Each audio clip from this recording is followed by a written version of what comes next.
Welcome to episode 113 of the Headspace and Timing podcast. On today's episode, veteran, retired law enforcement officer, and mental health counselor Vic Duphily joins the show to talk about how his unique experience helps him support veterans in their search for mental health and wellness. If someone ingrains a negative thought or aspect and they believe it to be true, even if it's not true, it is true. And it'll have that negative effect on them and they'll carry it until they get to challenge that reality validly, that someone tells them, is that really the case? Should that have been said? Should that have been done? I had an individual give me an absolute nightmare scenario of a cascading series of horrific events that happened to him one very bad day in the hobo woods in Vietnam. Every decision he made sense on the face of it. There was nothing that you could point at that was a wrong call, and yet every one of them moved him closer and closer and closer to being completely out of control and in a state of disaster. The fact that he survived was a miracle. I said, listen, what you just described to me, if I was training a team, I never would have done that because it was an impossible set of circumstances for you to overcome. There is no way for you to win that. So the fact that you won that is a miracle. The fact that you're still here is a miracle, and I'm glad you're here. You're not a coward. You're not useless. You did what you had to do to survive in a circumstance you never should have been in, and you continue to serve. It's all honorable and good. Let's go from there. For 40 some odd years, the guy had thought he was a coward. And no, not only no, but hell no. Before we kick off the interview, I'd like to bring you a quick message from Dr. Barbara Van Dalen, founder and president of Give an Hour, about an event that's coming up June 9th through the 15th.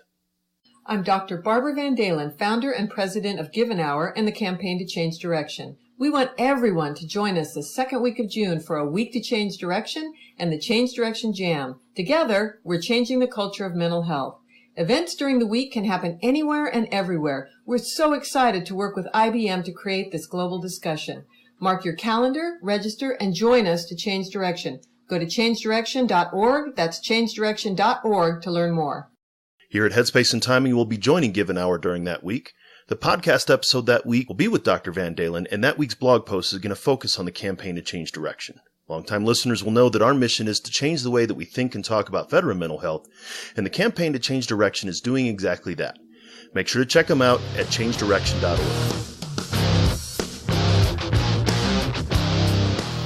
Welcome to the Headspace and Timing podcast, a show dedicated to breaking down the stereotypes around veteran mental health.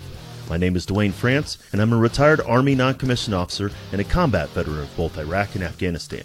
After retiring from the Army, I took on a new mission as a clinical mental health counselor for my fellow service members.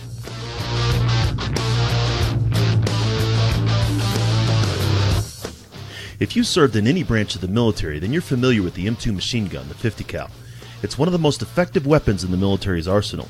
If the weapon's headspace and timing wasn't set correctly, however, it was just a useless chunk of metal. Veterans can be rendered inoperable if their headspace and timing's not set correctly either. That's my goal with this show. To change the way that we think and talk about veteran mental health and reduce the stigma against seeking support.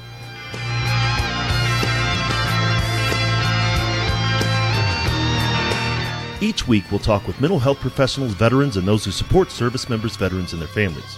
We're going to have real and honest conversations about a topic that most just don't like to talk about, veteran mental health. Let's jump into this week's conversation.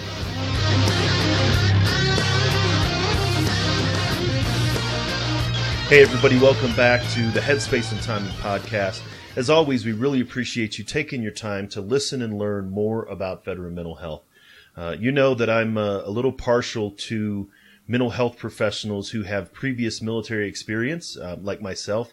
But my guest today, Vic Duphily, has a little bit more than just the military background. He spent 6 years, almost 6 years in the military, in the Cold War, so we'll definitely get into that. But then 21 years on the police force in Connecticut, and now is entering into a third stage of that as a mental health professional in Connecticut. So, Vic, welcome to the show. Thank you very much, Dwayne. Yeah, certainly. I really appreciate reaching out. A mutual friend of ours, Amy Otzel, connected us, and then just hearing your story and connecting with you a little bit before this, I was really encouraged to kind of bring you on. So before we get into what you're doing now as a mental health professional, I'd like to give you an opportunity to tell the audience a little bit about yourself and your background. Okay. I was born in 1960. I'm 58 years old, so I'm, an obsolete weapon system at this stage. But the second year of my undergrad, I ran out of money, and while floundering around, I ended up in the Guard. And I did just under 3 years with the Mass Guard. I started as a straight-leg infantryman, and then had an NCO friend that was in the ROTC program with me prevail upon me, and I became an artilleryman, and finished out my time as the fire support officer to the 26th Cav, a non-branch qualified second lieutenant filling a captain slot. It was a lot of fun. I learned a lot.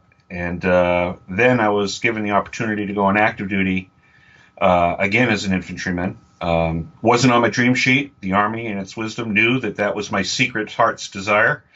And after Benning and jump school, they sent me to Germany, and I was with the 1st Battalion, 30th Infantry in the 3rd ID. We started with 113s. We transitioned to Bradleys, the original M2. During that period, I had 3 significant events happen that caused USERA-wide messages. One, I was borrowing the commander's track at one point, and I had a heater core blowout and jet a 2-inch gout of flame onto one of the ammo crates in the troop compartment, and the halon bottles didn't put it out. The master gunner for the company put it out with the portable because he didn't want to burn up his track. One of my squad tracks at Vilsec sank because it failed the dip test, and the FMC rep said, "No, it's good to go. Your crew made an error. Let them swim back out." And I had 6 visiting Italian officers on board, and that went to the bottom of the pond and had to be recovered. And it hadn't been sub-hand receipted yet, so I was still signed for it, and I figured I'd be paying that off for the rest of my life. But I think the most significant and fun one was in my platoon, when we transitioned to the Bradley, my first squad leader was kind of a dodgy character, a lot of fun.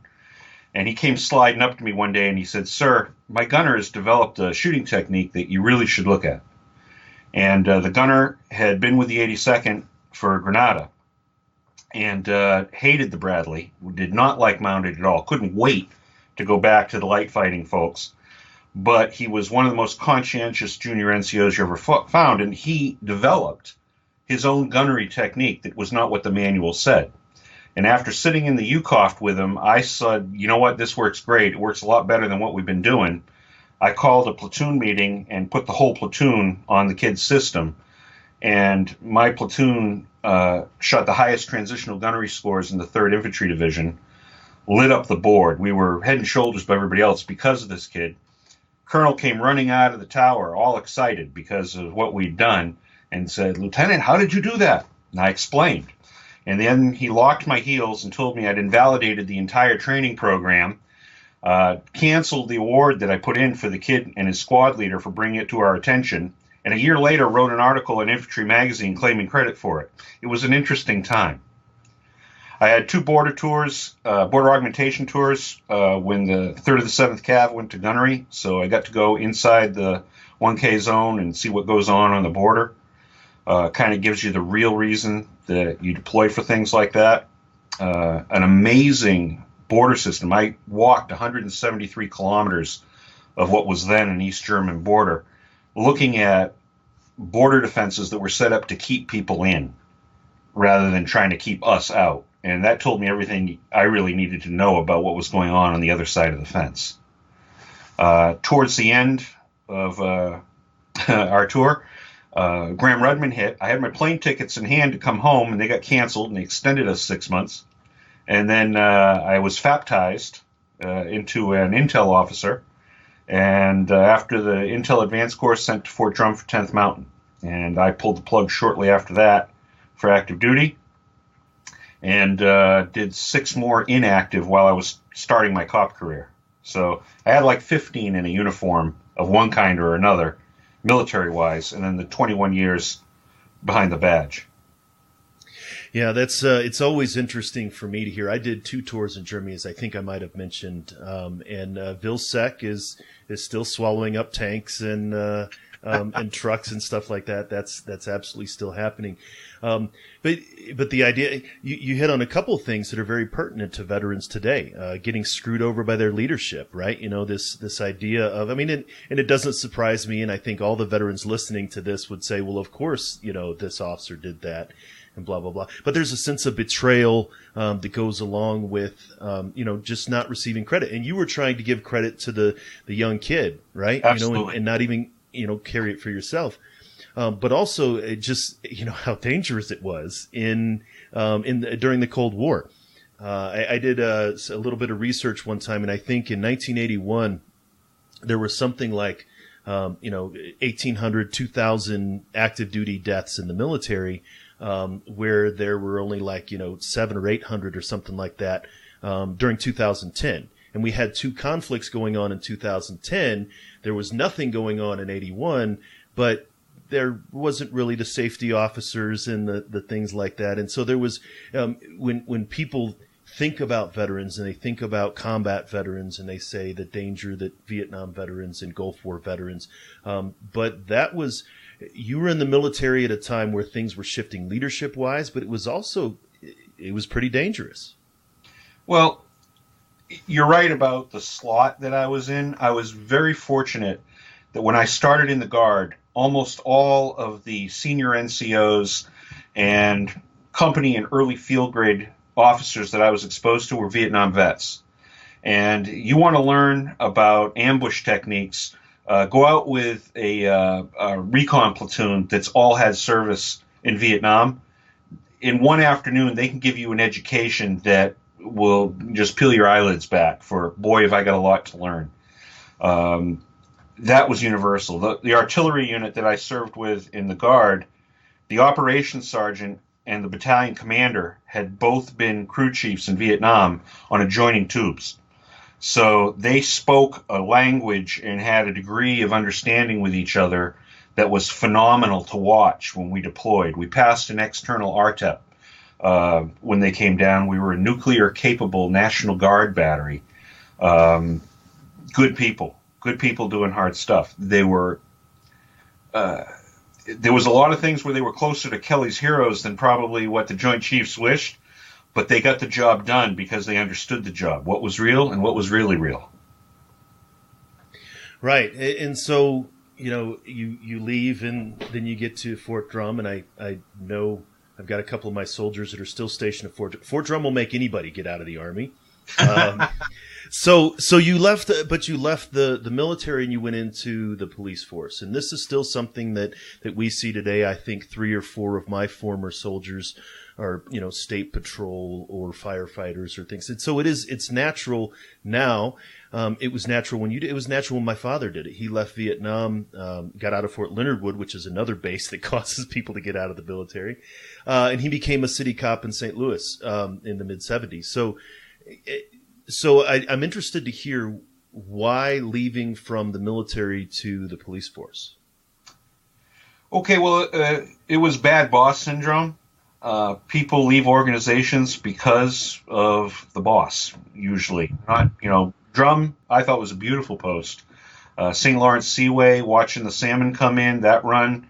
There's a wonderful aspect of nature there. When you shovel your driveway, and it's like the Golden Gate Bridge. By the time you get to the end, you got to restart at the beginning. The lake effect snow will make a believer out of you. But I worked with great people. I learned a lot of good stuff. I decided to pull the pin rather than. Let me back up. When I first transitioned to Intel, the battalion XO pulled me into his office for a meeting, and he said, "Vic, you got to watch out because Intel field grades eat their young." And I thought it was just because I was leaving the infantry and, there was some branch stuff going on. I didn't realize how true that was until I got to Drum and saw some ugly stuff and said, you know what, I don't need this for the rest of my career, however long it's going to be. So I pulled the plug and walked away. The culminating aspect was when the G2 said something that I really wish I could remember what exactly it was he said, but it was the final straw. And I folded up my planner, put it down, and started walking towards him in our staff meeting, room full of officers. And the sergeant major looked up, did a double take, dropped his planner, bear hugged me, picked me up off the ground, and walked me backwards out of the room, whispering in my ear, "I can't let you do it, sir. You're the only good one I got." I don't know how true that was, but it was enough to keep me from doing anything really stupid. But 2 weeks later, I was off active duty. While a counterintel officer, part of my job at Drum was interfacing with FBI and the Royal Canadian Mounted across the border. I had some thoughts about working with the FBI. I took the test and initially missed the selection by 0.3 of a point on the first test. So got out anyway, said, well, I'll take the test again. I'll figure out something while it's coming on. And while I was setting up a local bank account in the town I ended up working in, the head clerk at the bank had been a German national. Her husband had served in Germany. She looked at me and saw a soldier and steered me towards her husband, who turned out to be the deputy chief. And after an interview with him, he handed me an application and said, "Fill this out right now." And they hired me early ahead of the academy just to make sure I didn't go to any of the other cities and towns that were going to hire off that list. I still thought it was going to be a temporary thing, but I kept bouncing around, and I passed the test for the FBI, spent a year waiting for them to call. They never called me. And I finally said, you know what, I've been here a long time. I might as well stay here. This is evidently where I've taken root. So patrol officer, firearms instructor, senior firearms instructor, armorer, all the extra duties they can throw at you. I picked up some dare time, working with the kids just to change things up some. And that's where I met the social worker and started getting her view on what was going on for current conflict stuff and how the social worker community wanted to reach out but felt divided because they didn't have a common culture or language to work with the population they wanted to. And after floundering around with it, I got promoted to sergeant eventually. I was patrol supervisor, one of two for the midnight shift. And at the 21-year mark, I said, you know what, this isn't going to go anywhere further that for me here. But I'd been working on second masters for clinical mental health, so I retired figuring the doors would open eventually. Part-time SWAT team, on-call sniper, entry, hostage negotiator at the end when I was too slow to pass the Cooper test. Whatever it took. You know, small-town policing. You do what you have to do, and you fill the jobs best way you can. See, and I've often said that, of course, we are having a national discussion around veteran mental health. As you'd mentioned, the social worker that you connected with during the DARE program was talking about the current conflicts, and this was as you were reaching the end of your career. But we're not necessarily having a national conversation around first responder mental health. And working on the police force as long as you did, I'd be interested to hear about maybe the similarities or the differences between the law enforcement mindset, the service member mindset when it comes to mental health. Oh, I think in both cases you have the tendency to view anyone asking for help as showing a sign of weakness. That is a flaw in the culture that we haven't identified, that people who ask for help are showing good sense and strength, because it takes a lot to reach out and say, hey, I'm having trouble packing my gear right now. I need a hand. And whether you're looking at, you know, a troop that's on a road march and all of a sudden it's got heat exhaustion and he needs a little extra today that he might have needed yesterday or he might need tomorrow, you help him on that day, you get him to where you need to go. First responders, police, fire, EMS, long history of the black humor in the face of unthinkable ugliness that you have to deal with.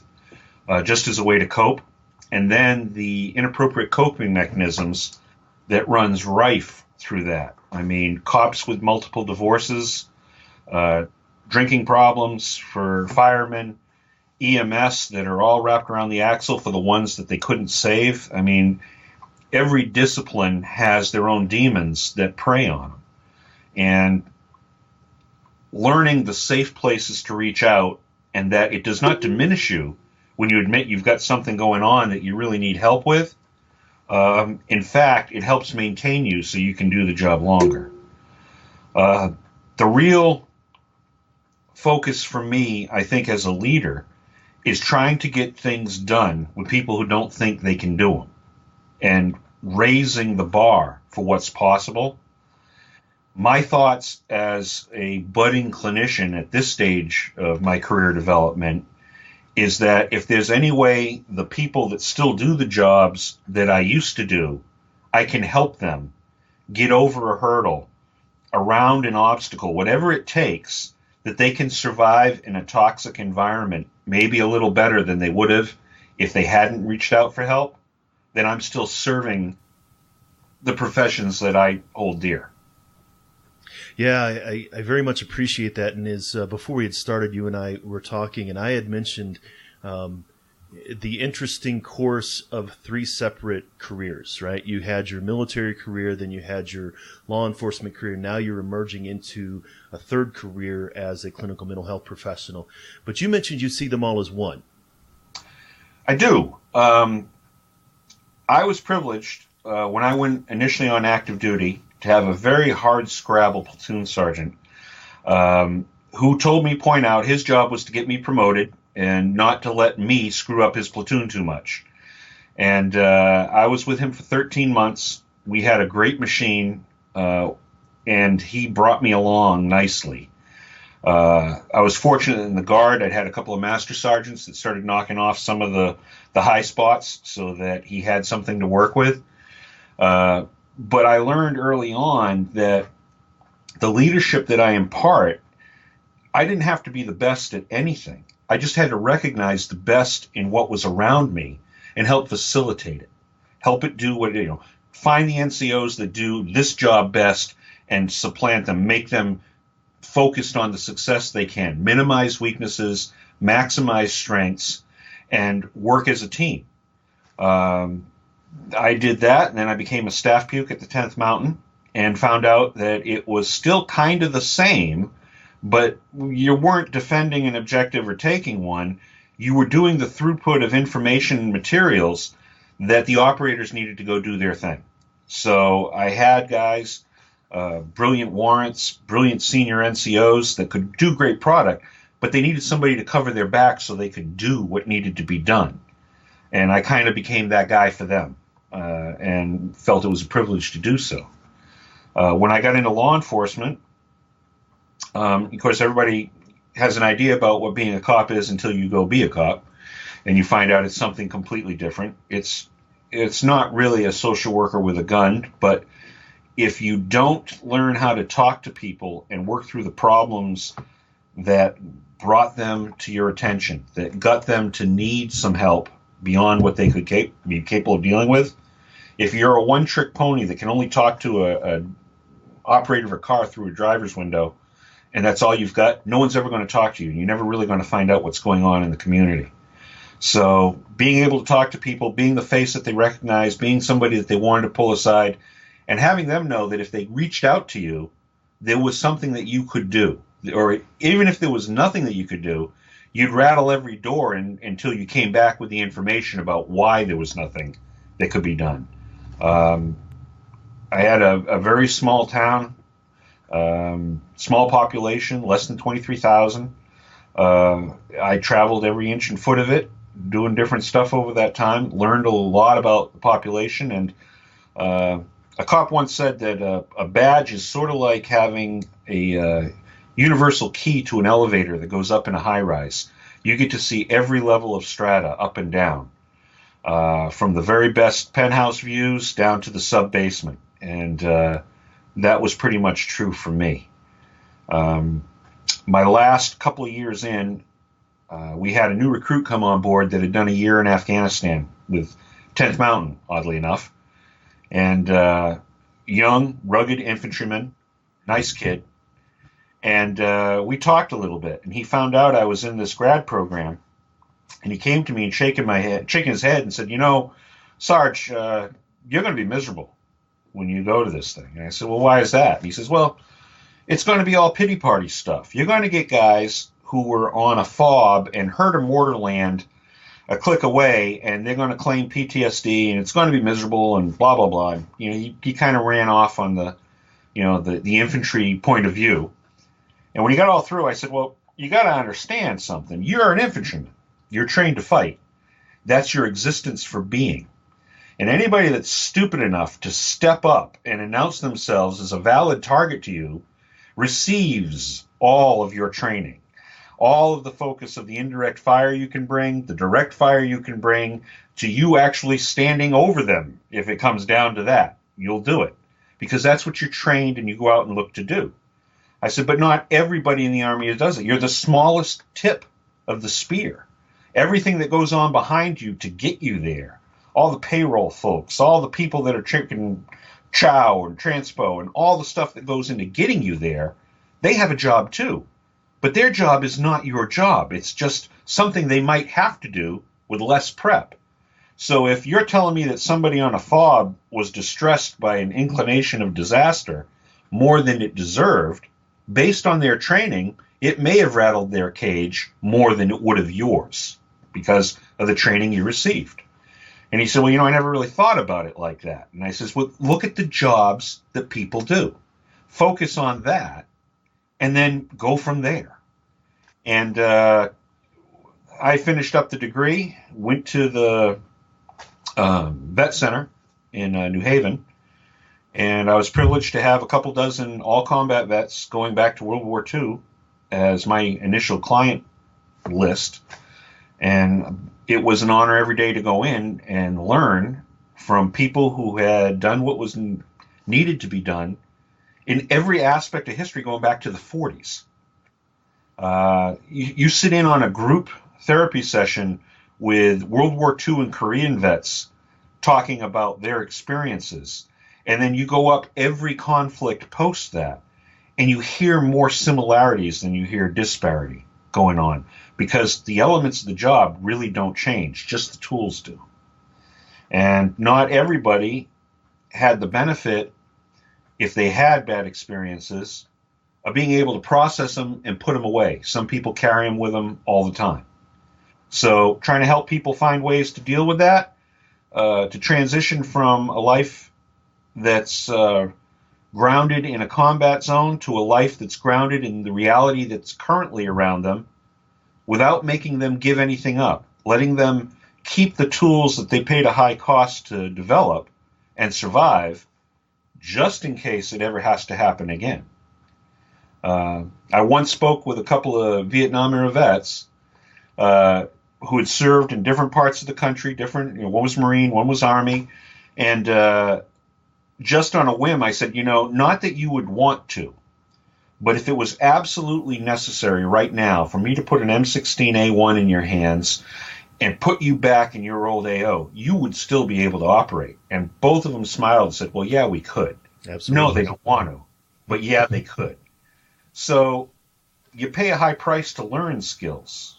One of the things I like to talk about when I'm working with people for the first time is, what is baseline, and what does that mean to the individual? I like to say that American society as a whole, we're talking broad scale here, because you can always find exceptions, but as a whole, we don't expect to be criminalized. We don't expect to miss a meal. We expect the mall to be open and have everything we want to buy, and the roads to be good, and we can get there. That's the baseline. From there, some people put on some kind of a uniform. And whether you're a coastie that's going out to pull somebody off a sinking boat, or you're going out in any of the services, or you're a first responder, from the academy that you go to on, your reality changes as you learn about different things in the world. When that happens, your baseline raises. What's normal for you goes up. It's different from the society that you started in. I am not a combat veteran. I do not claim that. I'm a Legion member, not a VFW member, and I understand that difference. But I would say that it is my expectation that combat veterans, it raises it to the most high level there is. And people who survive the environment and come back, you have to focus sharply to deal with any of the threat levels that you encounter going up that continuum. But when you come back and your attention has been focused so acutely, that's a survival mechanism that it's difficult to give up. Why would you want to give up something that kept you alive? Doesn't make sense to. But what does make sense is understanding that you can keep it, you can stay alive, and not have to be focused like you were in the environment where you developed that skill. You can save it for when you do need it, for when the environment shifts. We all know that PTSD is the world's best time machine. It's less than a heartbeat, and you will be right back where you were. And not in terms of a disability, but in terms of post-traumatic strength and growth, being able to conduct yourself healthily in an environment that is non-threat. And when the aberration happens and a threat environment occurs, you have skill sets that will come back. And I don't demonize them. I say thank you for being the kind of guy that did what you did for as long as you did. Now you don't have to do it. It's every day is not a combat zone, but if any day becomes one, you will be able to react. You're not losing. Sometimes that makes a good back and forth with people who have been walking patrols around their yard and their house for 40 years. And understanding that, for example, their daughter wearing flip-flops is not an invitation to death and disaster because you can't run in them. So I like to work with it with them is identify the environment and try to normalize where folks are, and accept that, okay, you're not going to be that baseline. That's not going to be your normal, but your experiences don't have to dictate an inability to function well where you're at. Does that make sense? No, it does. It makes absolute sense. And as I'm listening to you, you're convincing me more and more of the rightness of your position, that you've been preparing for 30, 40 years to be the clinical mental health counselor that you are. You just, in my mind, gave a master class on why veterans should and very well could transition from their service, and even law enforcement, but transition from one form of service to another as a clinical mental health counselor. The idea of baseline, you have global experience, right? Even the connection of when you served in VilSec in the 80s and I last was in VilSec in the early 2000s, that connection was there, right? And so you have that global mindset. This is one thing that I've seen from a lot of military service members and families, right? The clerk in the bank or whatever it was, right? She immediately saw this. So you have this global perspective. Then you have a social perspective, and it really struck me how you said that the badge was a key to all the strata of society, that you saw in your small town the lowest of the lows, the highest of the highs. And then when you started your mental health career, you saw a historical perspective and the things that were common between a World War II veteran and a Iraq War veteran, right? And so just having this breadth and depth of knowledge, I can't help but think it gives you a very wide and deep base from which to talk to the veterans. And even going back earlier, what you said about trying to get things done or helping to get people to do things that they didn't think they could do. That's what a mental health professional, that's what I do with the veterans that I work with. You mentioned at the very beginning, we have a friend in common, Amy. And I'm very fortunate that Amy also took me under her wing last year and has expanded my ability to work within this profession an amazing degree. She's a tremendous help to me as my supervisor. I will tell you that one of the lessons that she continues to drum into my head, because sometimes I can be a little slow on the start, is that it's not up to a mental health provider to give the answers to the people that come to them. We're not a guru. We're not some, sitting up on a mountain sometime with tablets or something. That's not us. We're there to help people find the answers that are within themselves that they're comfortable with. I like to tell people that work with me that the right answer for me may not be the right answer for you, and vice versa. Something that I look at and go, well, I don't know that I do it that way, may be the best fit for you. And I'm not here to judge what you work out. My job is to help facilitate that. And maybe say, okay, you keep saying this door is locked, but have you looked at this door, which is not locked? And what does that mean to you? And see if it's something that they want to pursue. And if the answer is no, if people are locked rigidly into a spot, well, okay, how do you minimize any harm that's going on in it? Can you give them just an objective, non-critical view of, well, this is what it kind of looks like from where I sit. How does it feel when I feed it back to you that way? And sometimes you'll have a client say, well, when you say it that way, it sounds like I'm being very defensive and not open. I said, well, did I use any words different than you used to me? Well, no. I said, well, what conclusion do you draw? You know, it's up to you. And as long as people think that they're getting something out of it, that maybe just a chance to have you for an objective, non-judgmental soundboard to air the thoughts that have been chasing around in their head, and then hear it out in the air and see somebody respond to it. I did some couples work at one point where I told the wife of a Vietnam veteran that I make a pretty good translator because I speak the militaries and I can help try to bridge what she wasn't getting and maybe add a couple of, flares and flourishes and get an idea across that her husband was desperately trying to convey, but she didn't have an experience background that would allow her to hear it in the way that he initially presented it. And if you kind of did that, it's a sort of a post office game with three people, but when you see the light bulbs go on the couple where all of a sudden they realize what the partner was saying or what this meant, that was some incredibly rewarding work. And I became convinced early on when I started doing my field work that I am clearly at 58 years old, not going to be a candidate to go do any kind of action stuff.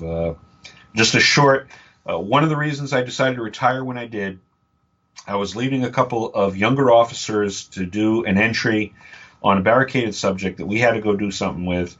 And both of those young officers, I had started at the academy as their firearms instructor.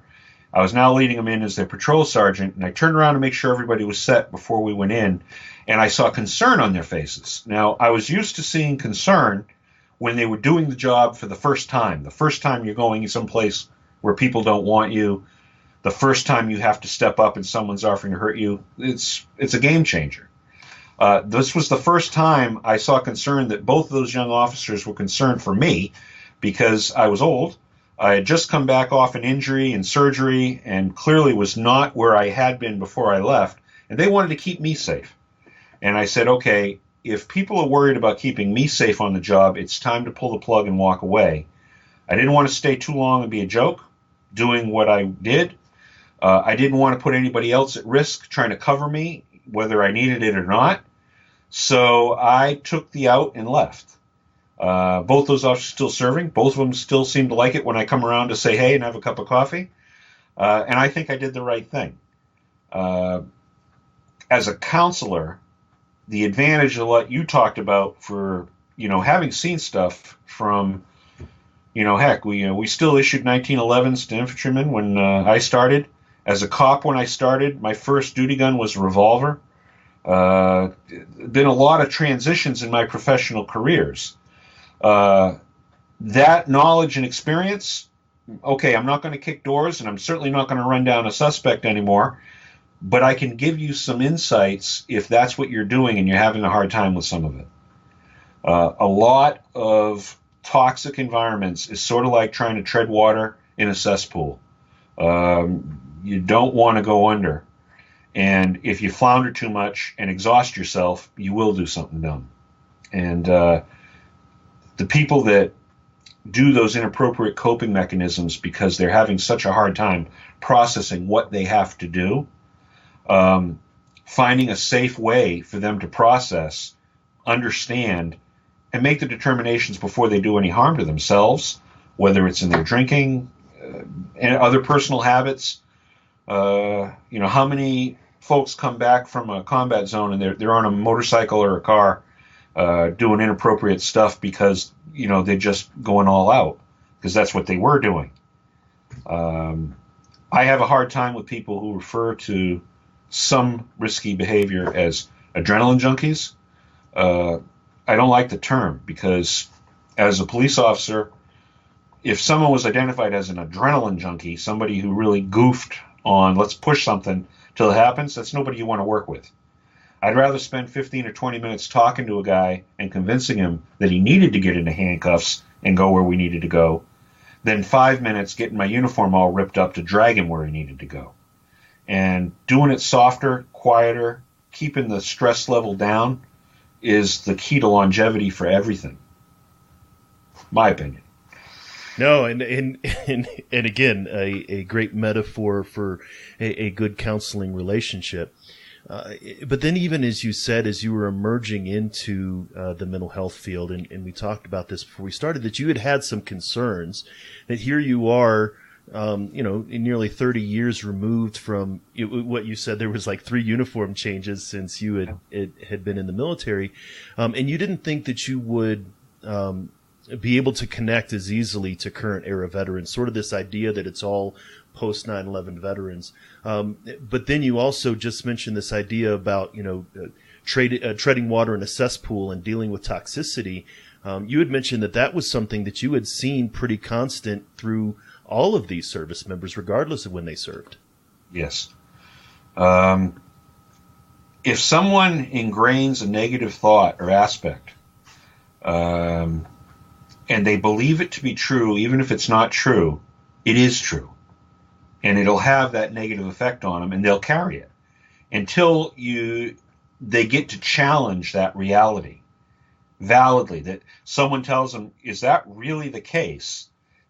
Should that have been said? Should that have been done? I had an individual give me an absolute nightmare scenario of a cascading series of horrific events that happened to him one very bad day in the Hobo Woods in Vietnam, that every decision he made sense on the face of it, and there was nothing that you could point at that was a wrong call, and yet every one of them moved him closer and closer and closer to being completely out of control and in a state of disaster. The fact that he survived was a miracle.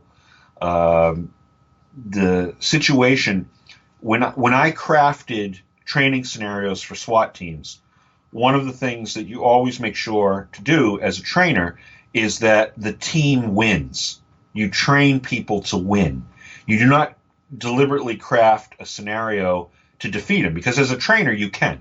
If I want to make a team look, I don't care if you're SEAL Team 6, you bring them to me, I can set up something that cannot be won. But that's not your job. It's not you against them. It's you for them. So you craft training to help them overcome obstacles, to grow into those obstacles.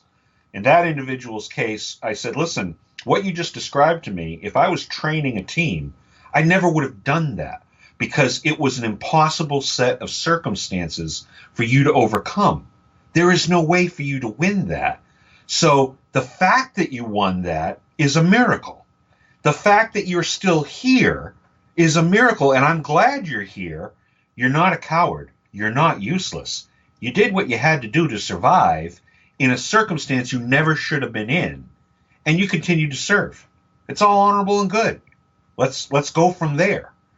And for 40 some odd years, the guy had thought he was a coward. And no, not only no, but hell no. And nobody should have ever even planted that idea. He said, well, nobody ever told me that, but I thought they were thinking that. Well, no, they weren't. Because anybody who had been in your boots would have been happy to have come out of it as well as you did. We are often our own worst enemies in only seeing the negative. We tend to dwell many people tend to dwell on their shortcomings and failures rather than their triumphs. And if you only focus on your negatives, that's all you have. And you'll miss the good that's in your life and the accomplishments you should be proud of. People tend to be, oh, I don't want to brag. I don't want to think about that. And, well, no, let's look at that and balance it all out. You know, nobody's perfect. Nobody does it right all the time, but nobody does it wrong all the time either.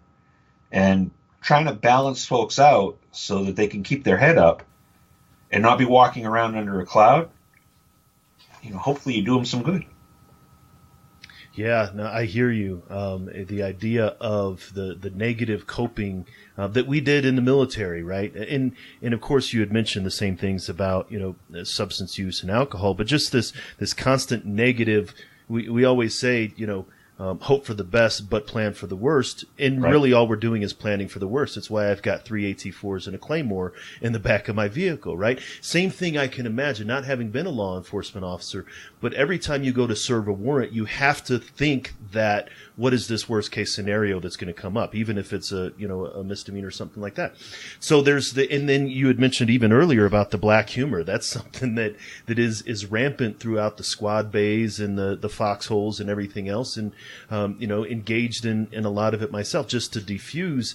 And so it's not that we're in a toxic environment, but the negativity and what we call the realism that we see tends to protect us. And this even goes back to what you were talking about earlier about, you know, hypervigilance works right the way it's supposed to. And I think even Amy was the first one to talk to me about don't pathologize what worked in other environments. Exactly.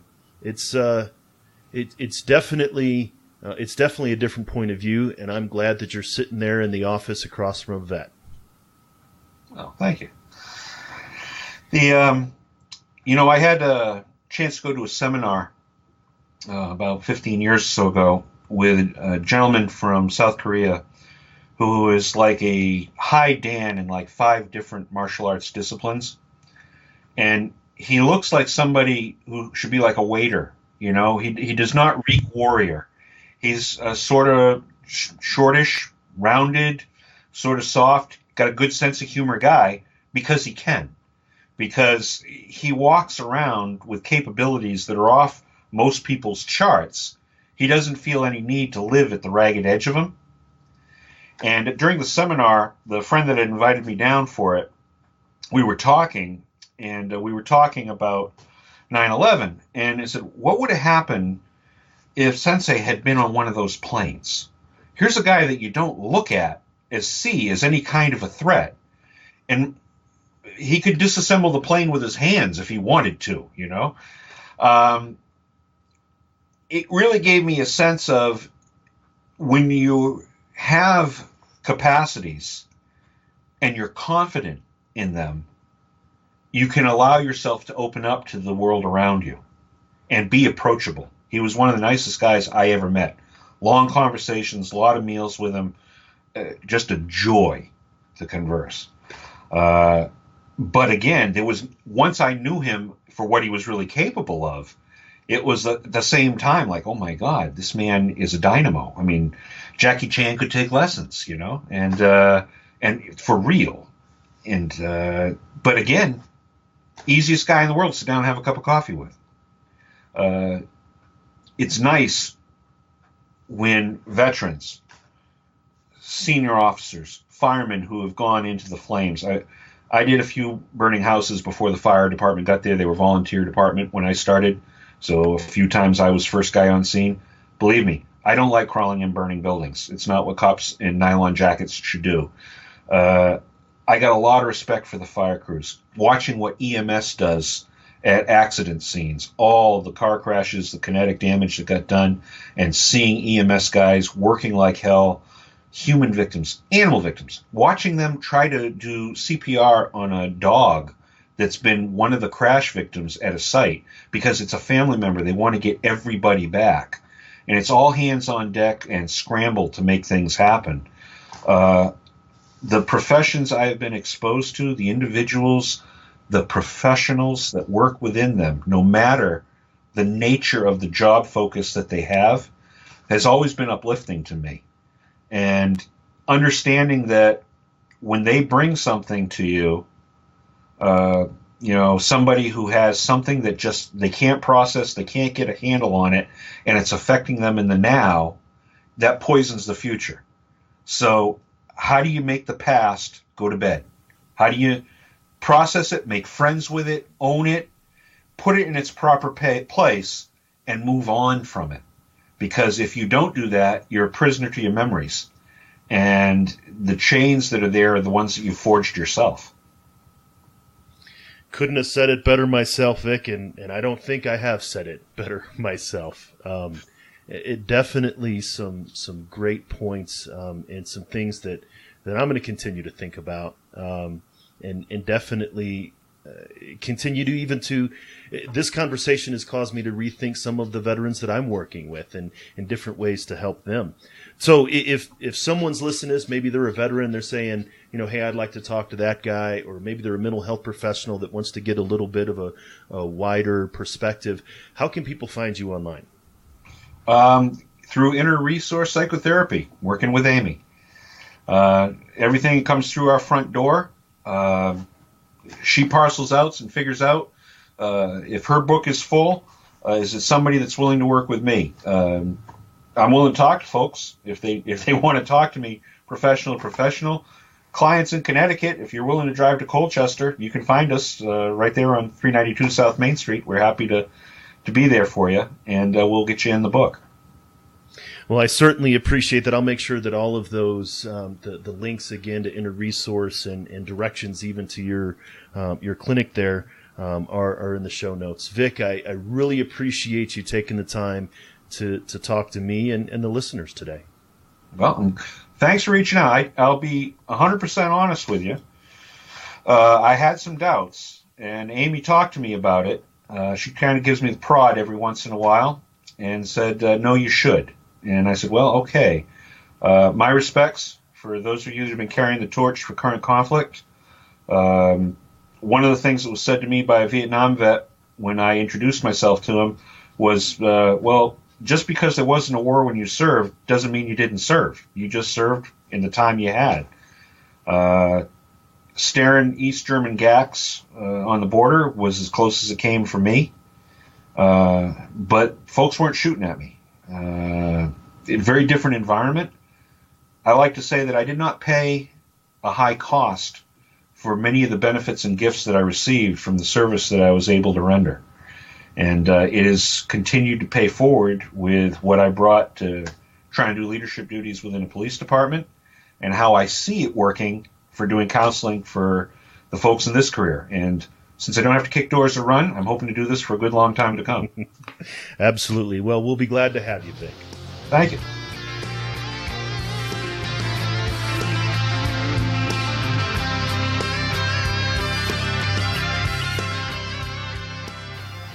You're listening to Headspace and Timing, where we're trying to change the way that we think and talk about veteran mental health.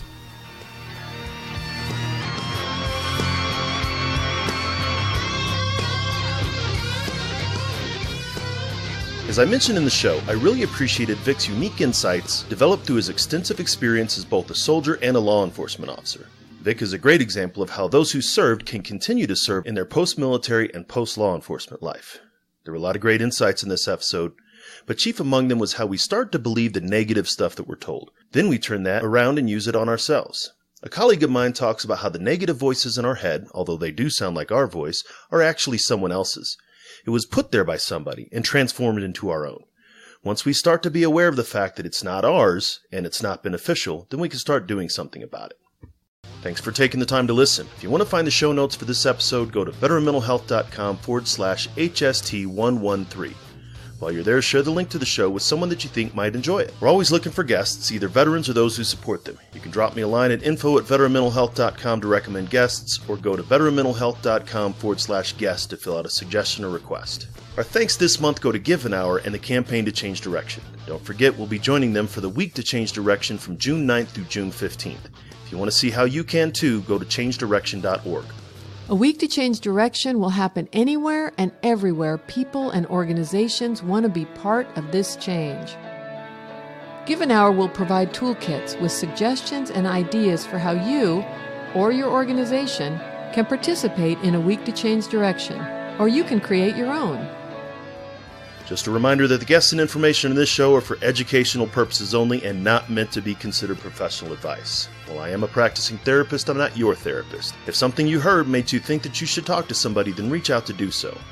I'd like to thank Doc Todd for giving us permission to use his track, Not Alone, from his album Combat Medicine. Doc's trying to bring the discussion about veteran mental health out of the darkness, and you can see all of his work at therealdoctodd.com. Be on the lookout for another great episode, and until then, remember, veterans, you're not alone. Ever.